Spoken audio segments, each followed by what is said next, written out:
Hi everyone, welcome back to another episode of Spectator Sports. I'm your host Sebastian Fonseca, back at it again with episode number 86. So many things to recap. We have week 18 officially in the books, wrapping up the NFL regular season, and we will preview the matchups for Super Wildcard Weekend, also the National Championship game. We have to recap that as well, and on various topics in the NBA. But before we get started, you guys not know what to do.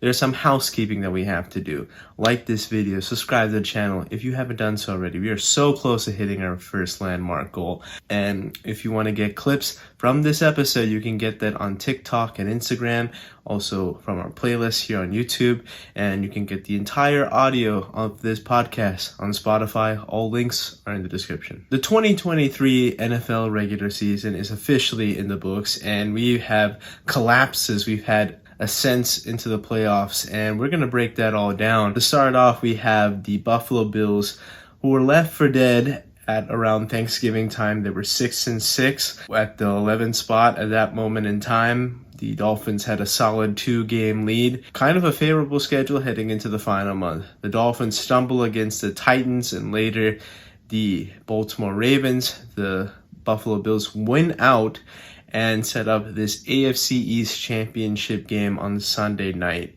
for Week 18. The Bills, in this game, it just felt like it was a microcosm of the Bills' season. I mean, rough start, nice resurgent middle part of the season, a little bit of drama, and able to steal some magical victory again at the hands of Josh Allen, and then something else on the defensive end, and this time it was special teams as well. It was 14-7 in the second half, and that's when Deontay Hardy took a punt return for a franchise record 96 yards back to the house, and momentum automatically swung back in Buffalo's favor.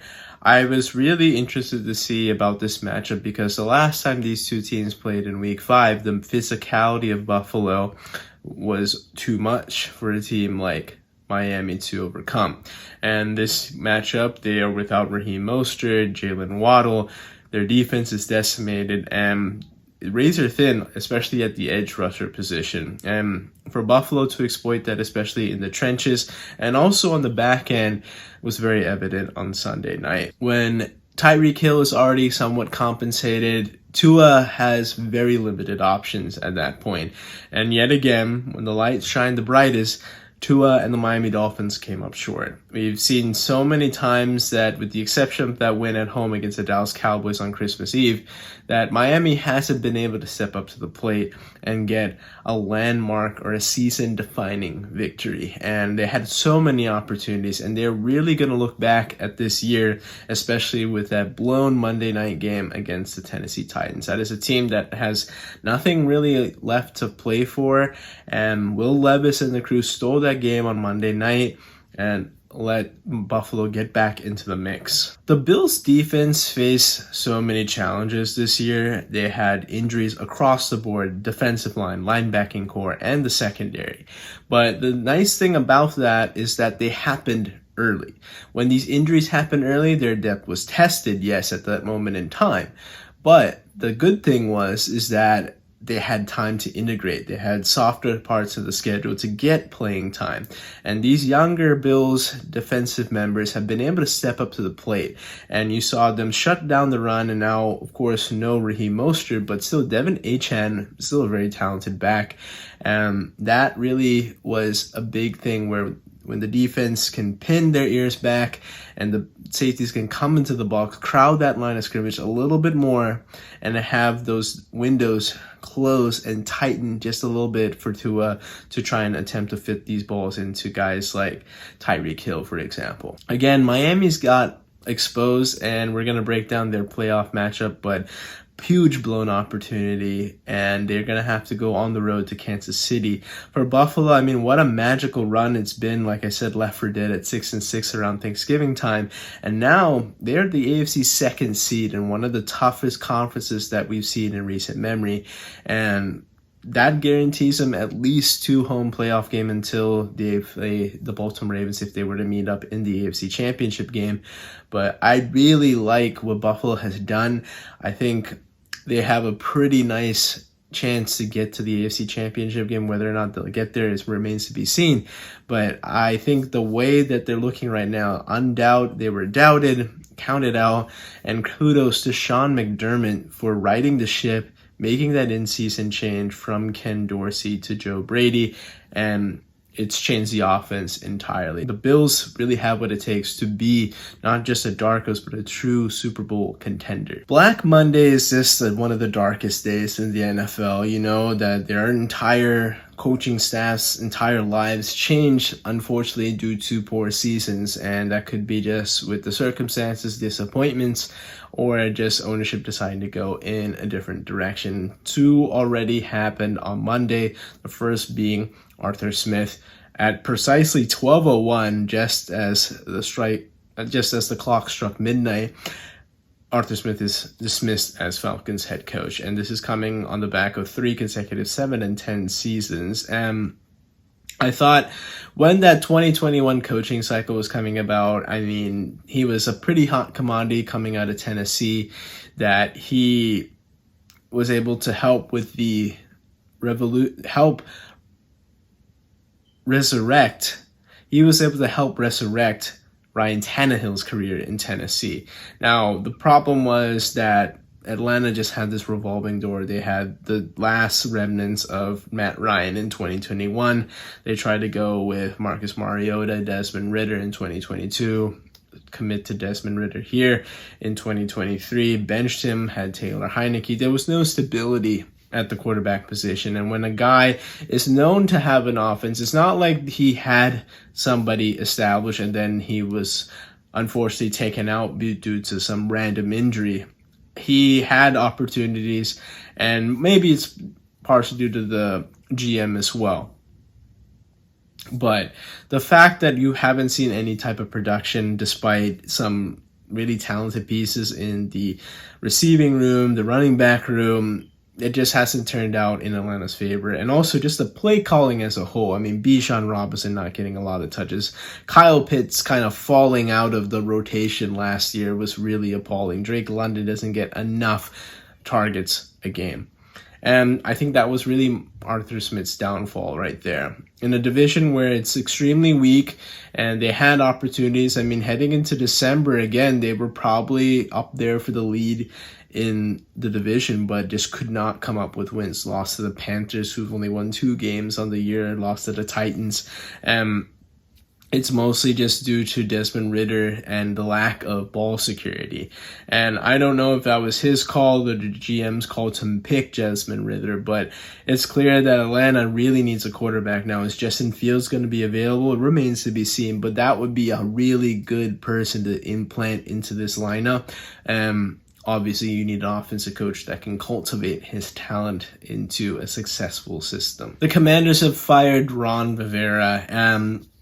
It is unfortunate nonetheless. I mean, Ron Rivera, I think, is a really good head coach. He knows football. He knows how to coach a defense. But I think just the times have changed. I mean, his concepts with Jack Del Rio and just overall the NFL has kind of moved on without him, and he just hasn't been able to adapt to these modern day climates. And the fact that we've seen so many weird decisions in his Washington tenure hasn't been anything to help him out. Now, of course, just like Atlanta with Arthur Smith, there was no real stability at the quarterback position. There were 8 different starting quarterbacks, 2 owners as it transitioned from Daniel Snyder to Josh Harris, and then countless other issues in terms of the name. They went from Redskins to football team to the Commanders, and that is just so much drama. I mean, the fact that he was able to get that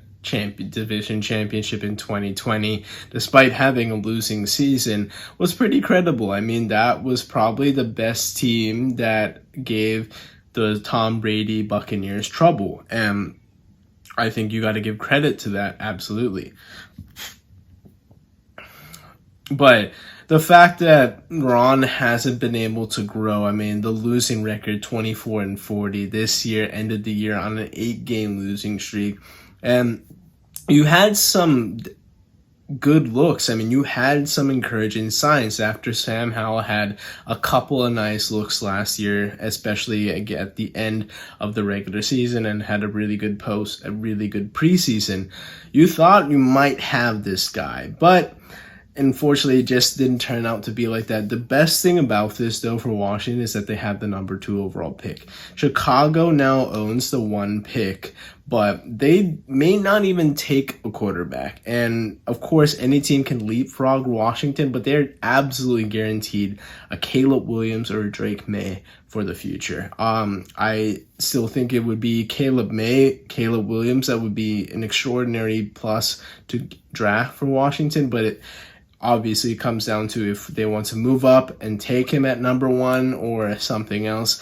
Chicago's going to have the phones buzzing off the hook if they want to trade down and commit to Justin Fields in the future. The Jaguars started the season 8-3, and I mean, they were looking like they could threaten the Baltimore Ravens with a 1 seed. Flash forward to the end of the year, they didn't even make the postseason. They finished the year at 1-5 and didn't win their division, didn't even get a playoff spot. And that's just completely disappointing. From a team that had 3% chance and then rallied to win the division last year, rallied from 27-0 down to win the wild card round and even challenged the Chiefs last year was pretty cool. Now, unfortunately for Jacksonville this year, they just regress.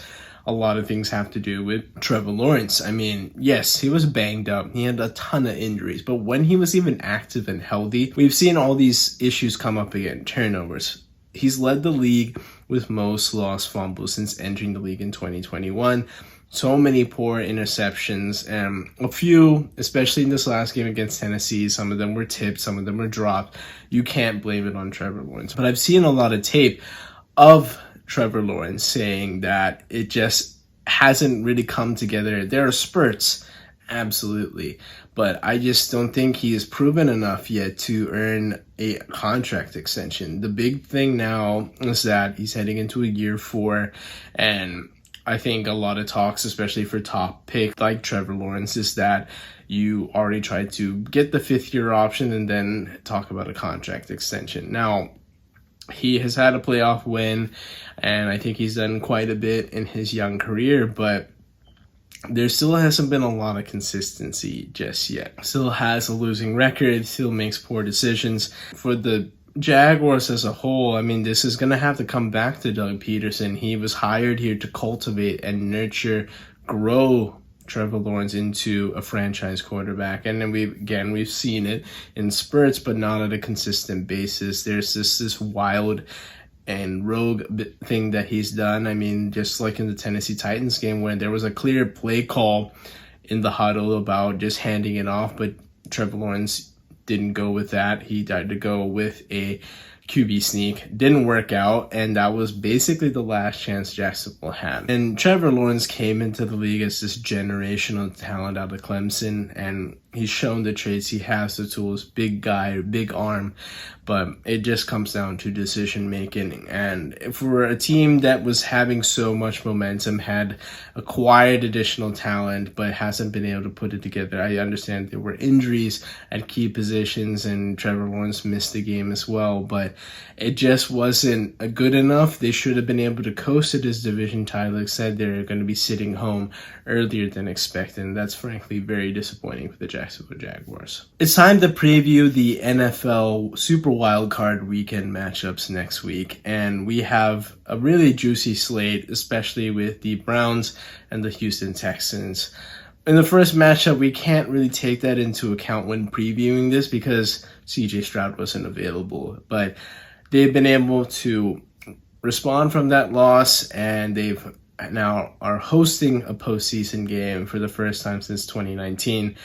I mean, what Houston's been able to do after the whole issue with their quarterback and having to kind of start a rebuild, hire and fire coaches, they figured out with DeMeco Ryans. CJ Stroud seems to be the guy. Still some injuries, but I mean, defensively, they do get after the quarterback kind of at a pretty good clip. I like what they have on offense. I think their running game could still use a little bit of work, but I mean, what they have right now is very, very solid. I mean, Nico Collins has proven to be a very good commodity this year, a sleeper prospect for the Pro Bowl at about 1,250 yards receiving. That's very impressive for a young receiver like him.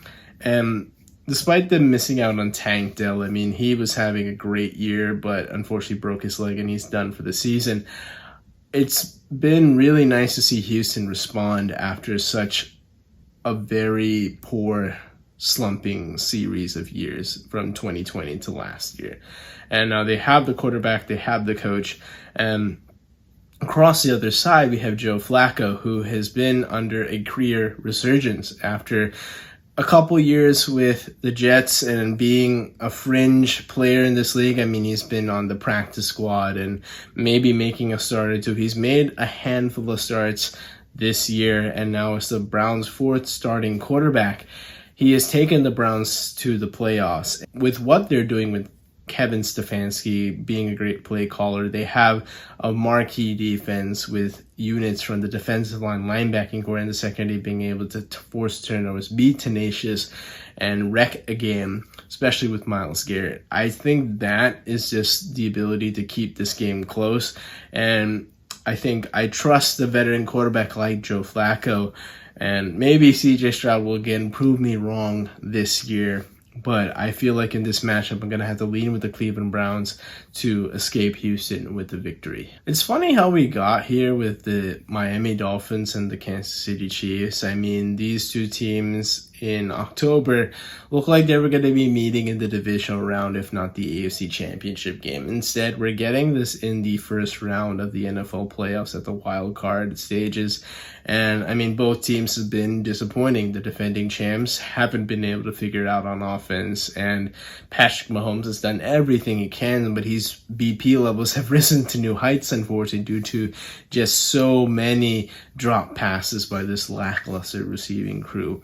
Travis Kelce has missed a couple games, the first one just due to a bone bruise, the second one due to rest, but still hasn't been as effective as he used to be, as he's getting more and more attention in the absence of Tyreek Hill and just the ineptitude of the receiving room. Their receiving room has led the league in drops, and it's by a pretty wide margin, unfortunately.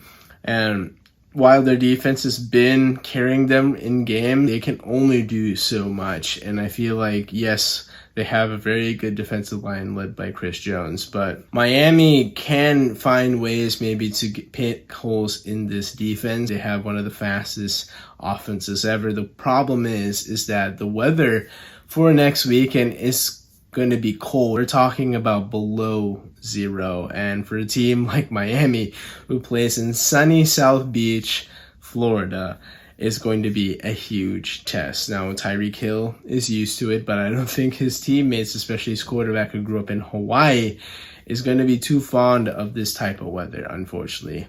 Tua has shown that he doesn't come up in those big moments, and he failed to do so yet again against the Buffalo Bills on Sunday night.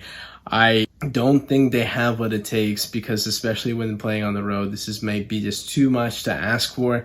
The injuries are starting to really pile up, especially on that defensive end.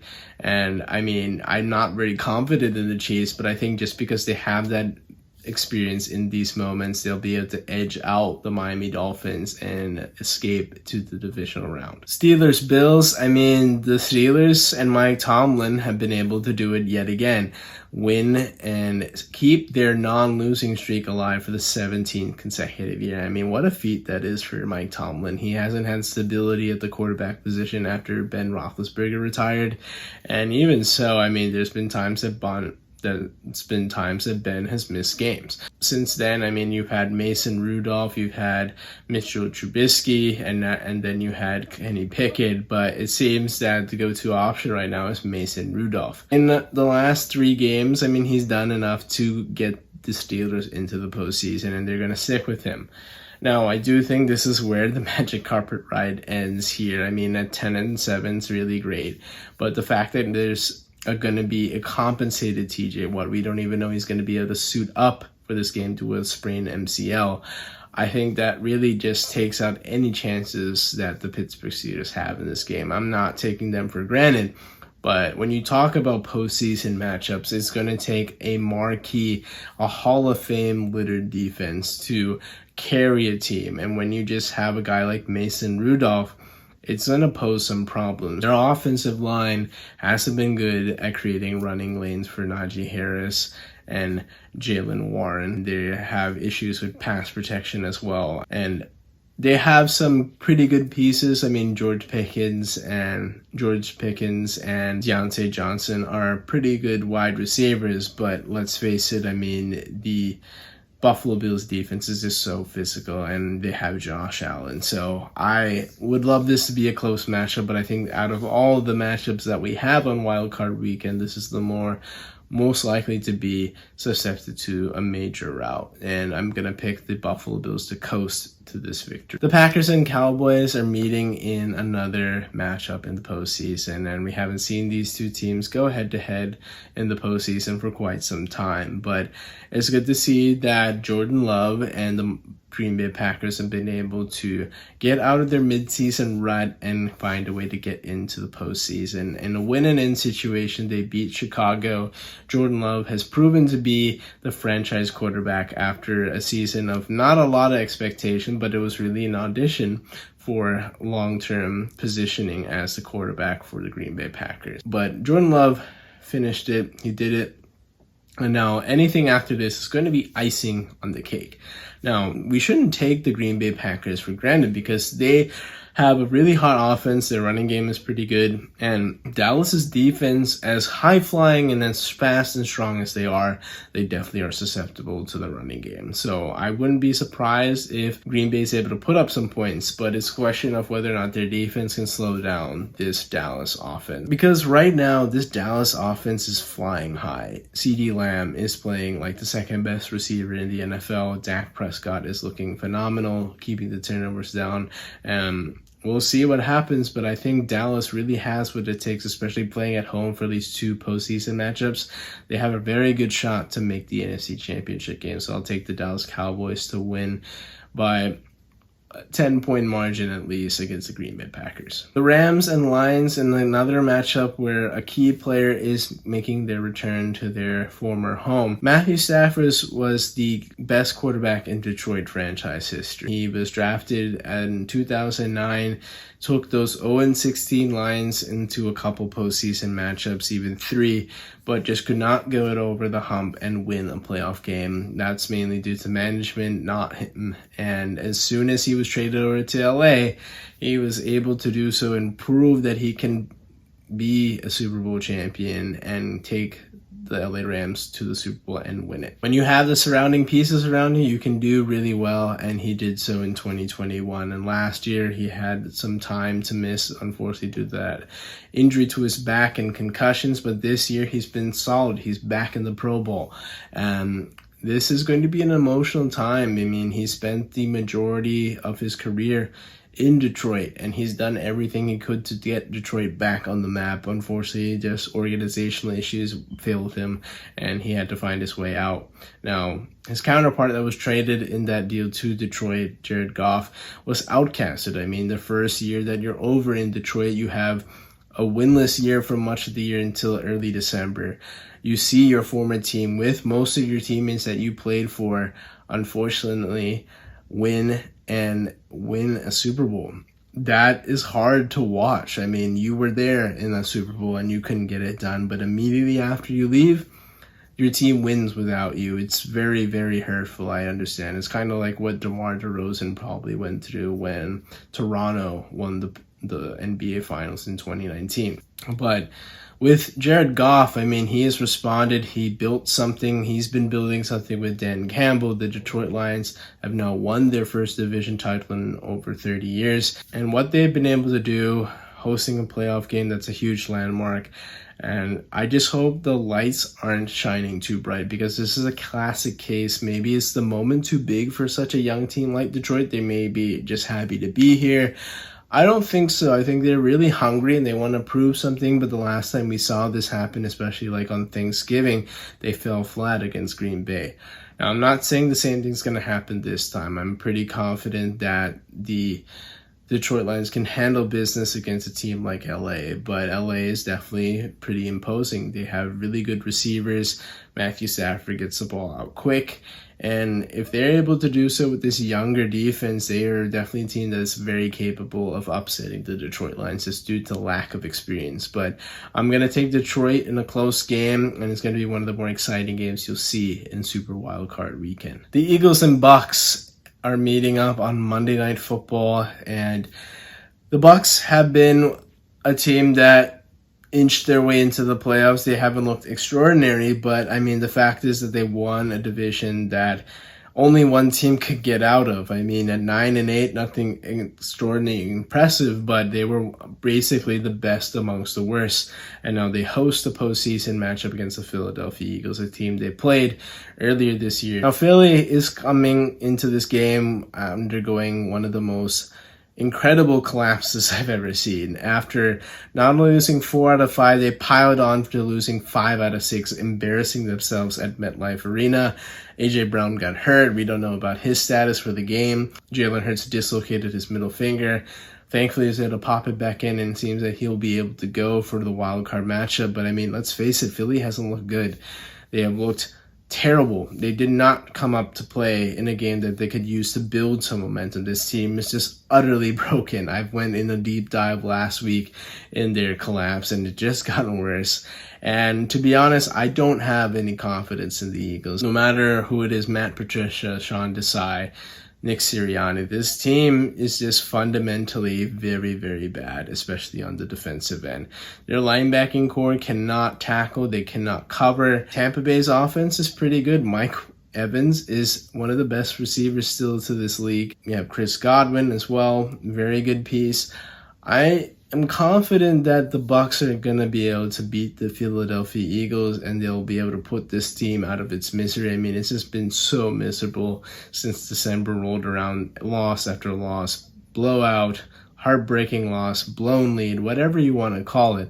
They have found a way to go from a team that went 10-1 to 11-6, and that's the first team ever that has gone 10-1 or better to not even win 12 games in a year. Philly's defense is toothless, and to be honest, they face a very big offseason ahead where they're going to have to transform this defense from top to bottom. Philly's defense is completely toothless. I don't have any faith in them stopping this Bucs offense, and I expect them to bow out of the playoffs as they face a big-time offseason where they're going to have some changes to their coaching staff and have to revamp this defense to save their chances for the future. Draymond Green will be reinstated to the NBA after a heartfelt episode of the Draymond Green Show. He outlined the events that have happened in the last few weeks after the indefinite suspension due to striking Yusuf Nurkic in the face in that tussle in Phoenix, and that led to his indefinite suspension.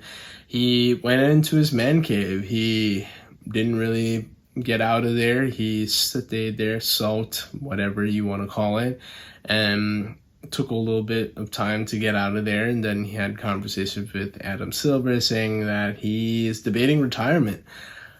I mean, I appreciate the realness there, the vulnerability. It's certainly upsetting. It's certainly concerning when a player that plays on that such an edge is basically kind of shut down to that level of a degree. But I mean, there were consequences of that. It wasn't just like this was a one-time thing. This was a build-up, a track record per se, and that led to his indefinite suspension. But I do appreciate Draymond's realness. He did seem apologetic. He did seem accountable of his actions. He said these were antics, and he's been a guy that plays to that line. He even goes across that line, but he understands the repercussions and the consequences it's done to his team. He apologized across the board. He had so many people in the Warriors leadership group, Joe Lacob, Mike Dunleavy, Steve Kerr, even their former GM, Bob Myers, came to his aid and talked to him as well. And I mean, they had so many heart-to-heart conversations about the future, what they want to do, etc., etc. But it's all translated to now that through counseling that he has met the requirements of the suspension and he will be reinstated. Now, in divulging into this episode, I listened to it very intently and I wanted to know maybe if he would divulge into the why behind it. He talked about his rough upbringing in Saginaw, Michigan, understandably so, and how therapy is just something where it's a moment of weakness in that moment in time, especially in cultures like that. But he's been going to it, as every team in the NBA has a sports psychologist. That's the standard now. Now, I don't know what the in-depth they went into, but I do have questions about the seriousness sessions with those sports psychologists, because he's had the track record for a long time of violent tendencies and him putting himself and the team in compromised positions due to his lack of availability in suspensions, flagrant fouls, ejections, etc. As much as I'd like to hear him say, as much as I like to hear that he's apologetic and he understands this, I do need to see it. This is going to be a long ride for Draymond. I mean, he's going to have to be on his best behavior, and the slightest thing that remotely resembles a stomp on Domantas Sabonis or a smack to the groin or anything suspect is going to result in him getting banned. I mean, I don't think Adam Silver had any choice if that were to happen again, that he could reinstate him. You could suspend him again, maybe suspend him for the rest of the year. I mean, we saw like a 2-strike deal with Ja Morant last year. Now, that was a different circumstances, but I mean, this has been a lot longer than what Ja Morant has done. But interesting to see.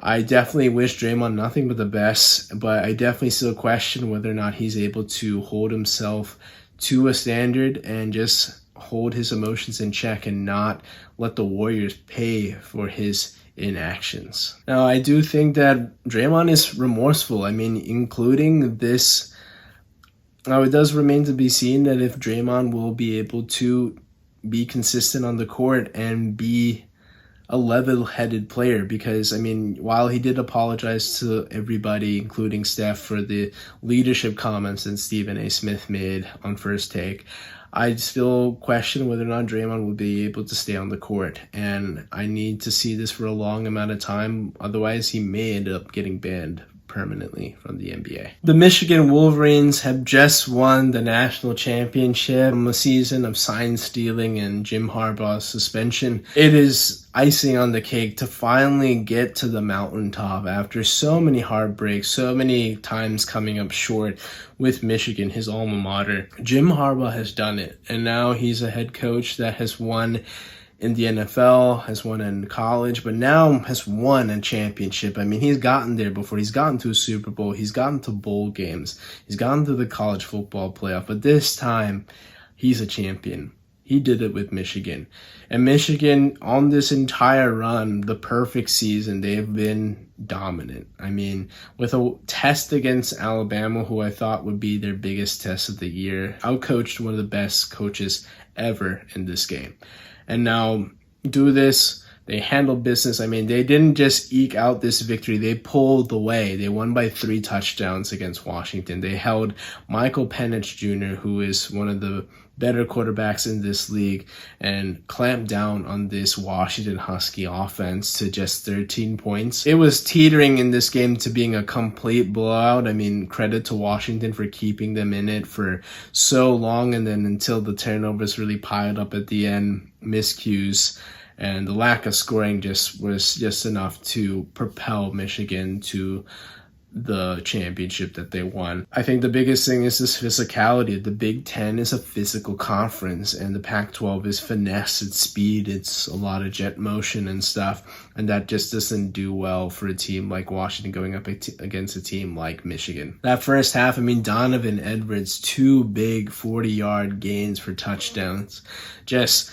outpacing, just bouncing off tackles. That O-line is pushing, they're leaning, and they wore down Washington. They had a decent response in that second quarter to the third quarter, but after that extra field goal to push to 20-10, I kind of knew that only a matter of time that there was going to be another big gain, and they got that. 2 more touchdowns, 34-13. Michigan Wolverines are the 2024 national champions. And for so many members of this Michigan core who've been through it, losing but finally getting to the top, I mean, what a job it's been. Now, we don't know what's going to happen with Jim Harbaugh. He could run away back to the NFL, or he could come back to Michigan. We don't know. But either way, I think he's finally delivered to Michigan, and now the question is what they will do next. That's it for this episode of Spectator Sports. I know that was a loaded episode, but thank you for sticking with us to the end.